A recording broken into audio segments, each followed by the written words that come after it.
د یوې نوې ژبې د زده کولو لپاره و مهمې لارښوونې.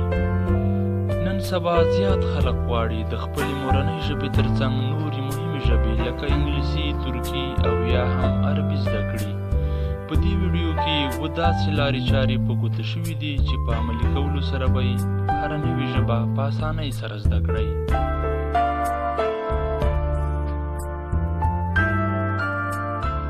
لومړی، ولې یوه بهرنۍ ژبه زده کوئ؟ په لومړي قدم کې باید تاسو له ځانه دا پوښتنه وکړئ چې ولې یوه ژبه زده کوئ؟ دلیل یې څه دی؟ ځکه تر څو چې تاسو یو پوخ دلیل ونه لرئ نو یوه ژبه نشئ زده کولی.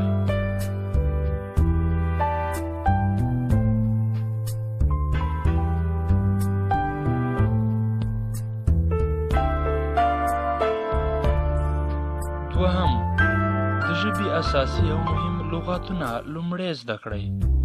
موږ نشو کولی چې د یوې ژبې ټول لغاتونه زده کړو، ځکه تر اوسه موږ په خپله ژبه هم 100% نه پوهیږو. نو په لومړي سر کې د یوې ژبې د ژر زده کولو لپاره د هغې ژبې هغه مهم او اساسي کلمات او جملې زده کړئ چې په روزمره ژوند کې مهم ګڼل کیږي. دریم، مشق او تمرین وکړئ.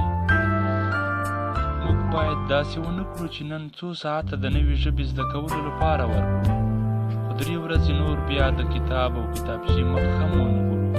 په دې ډول یوه ژبه هیڅکله نه زده کیږي. موږ باید هره ورځ د ژبې زده کولو تمرین وکړو.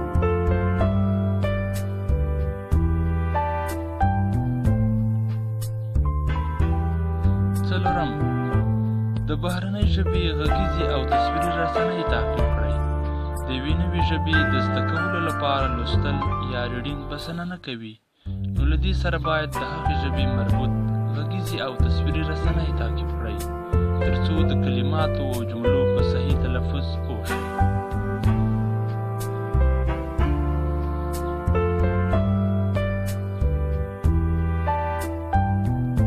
پنځم، له غلطي کولو مه ویرېږئ. که تاسو ځیر شوي یاست، ماشومان د لویانو په پرتله ژر نوې ژبه زده کوي. لامل یې دا دی چې ماشومان د نوې ژبې په زده کولو کې له هر ډول ګرامري او لفظي تېروتنو څخه نه ویرېږي، او لویان فکر کوي که چیرې کومه کلمه غلطه کړم نو استاد او یا ټولګیوال به راپورې وخاندي. نو باید وویل شي چې لویان هم باید له غلطي کولو څخه ویره ونه لري.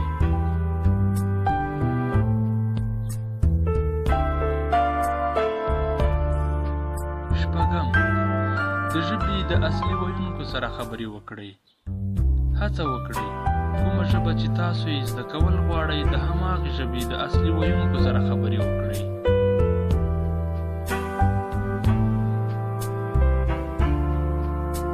اووم، هڅه او کوشش وکړئ. یوازینی شی کوشش او مبارزه ده چې تاسو تر خپل هدف او مقصد رسوي. نو هڅه وکړئ چې خپلې موخې ترلاسه کړئ.